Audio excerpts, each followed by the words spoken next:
अप्रैल 10। वही देता वही लेता है। पाठ अय्यूब 1 अध्याय 1 से 22 वचन। यहोवा ने दिया और यहोवा ही ने लिया, यहोवा का नाम धन्य है। अय्यूब 1 अध्याय 21 वचन। यीशु के अलावा अन्य किसी ने भी अय्यूब जैसा मानसिक और शारीरिक क्लेश नहीं सहा। बाइबल हमें समझाती है कि अय्यूब के धैर्य का अनुसरण करें। याकूब 5 अध्याय 10-11 वचन।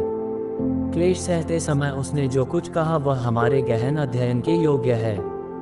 यदि धीरज सिद्धता का सूचक है तो धीरज के वचन सिद्ध जीवन का मुकुट बन जाते हैं। ऊपर दिया गया विषय मृत्यु संस्कार के लिए प्रसिद्ध पद है।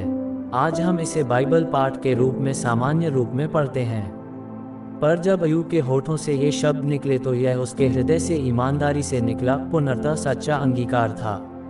अय्यूब की हानि किसी भी रूप से साधारण नहीं थी। उसके जानवरों, सेवकों और बच्चों की मृत्यु हुई थी, वह भी क्षणिक अंतराल में। अय्यूब 1 अध्याय 13 से 19 वचन। स्थिति और भी बदतर हो गई जब वह भयानक रोग से ग्रसित हो गया। इस स्थिति से बचने के लिए उसकी पत्नी ने उसे सलाह दी, परमेश्वर की निंदा कर और मर जा। सकारात्मक स्वीकारोक्ति की वकालत करने वाले अनेक कहते हैं कि अय्यूब एकदम सही था जब उसने कहा परमेश्वर ने दिया, पर जब उसने उसमें आगे ये जोड़ दिया कि परमेश्वर ने लिया, तब वह गलत था। वे कहते हैं कि परमेश्वर नहीं पर शैतान था जिसने अय्यूब की आशीषों को छीना था। इस व्याख्या की भ्रांति आगे स्पष्ट है। इसके ठीक बाद के पद में पवित्र आत्मा ने लिखवाया है, इन सब बातों में भी अय्यूब ने न तो पाप किया और न परमेश्वर पर मूर्खता से दोष लगाया। वचन 22। पवित्र शास्त्र पुनः कहता है, इन सब बातों में भी अय्यूब ने अपने मुंह से कोई पाप नहीं किया। 2 अध्याय 10 वचन। अय्यूब की समझ में परमेश्वर सर्वोच्च और सर्वशक्तिमान थे। शैतान परमेश्वर का नौकर मात्र था। इस सम्माननीय जन का धर्म ज्ञान कितना गूढ़ था।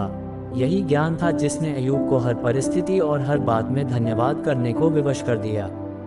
हमें सिखाया गया है, हर बात में परमेश्वर का धन्यवाद करो, क्योंकि तुम्हारे लिए मसीह यीशु में परमेश्वर की यही इच्छा है। पहला थिस्सलुनीकियों 5 अध्याय 18 वचन। हो सकता है कि कष्ट और पीड़ा से गुजरते समय हमें परमेश्वर की प्रशंसा करने की इच्छा न हो। इससे कोई फर्क नहीं पड़ता, हर हाल में परमेश्वर की प्रशंसा करें। जब परमेश्वर की प्रशंसा करने का मन करे तब करें, जब मन ना करे तब भी प्रशंसा करें। जब तक प्रशंसा करने को आपका मन करे तब तक प्रशंसा करते रहें। हे बोझ से दबे और परिश्रमी लोगों, दया के आसन पास प्रार्थना करो। तुम लाओ टूटे मन और शोक बताओ, कोई दुख नहीं जो पिता दूर न कर सके। थॉमस मूर 1779 से 1852।